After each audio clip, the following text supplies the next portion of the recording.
And today we will be addressing the topic of cults and the Catholic perception of their leaders' conscious decision-making. Because of the negative atmosphere that most cult leaders grew up in, they have a misinformed conscience and a different understanding of the difference between right and wrong. The difference between a cult leader and maybe a normal person is that their conscience or inner feeling or voice persuades their behavior in a negative way.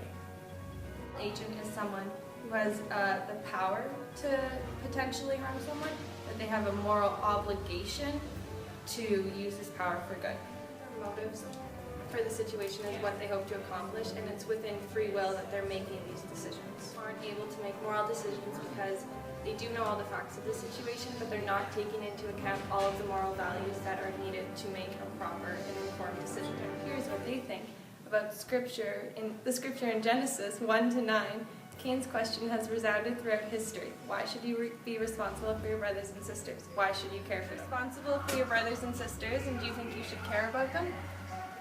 I think as a family we're responsible for each other and that we should care for them until I pass away or till my brother or sisters pass away.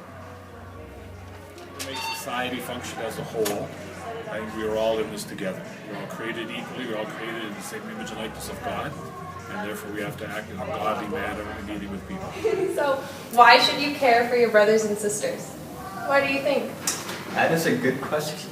Well, if you take Evan here, for example, he's my bestie from another testy, so if something bad happened to him and I could have done something to prevent it, kind of feel guilty. Why should you be responsible for them? Because it's the right thing to do. I think you're responsible for your brothers and sisters, as in other people around you. Yes. Yeah, because as children of God, we are not alone, we're not individuals, and our conscience is leading us to do that. We're not forced to, but it's the right thing to do. Yeah, it's morally the best thing to do in life. Having an informed conscience greatly impacts a moral agent's decision-making. If one has a conscience, one is prone to guilt.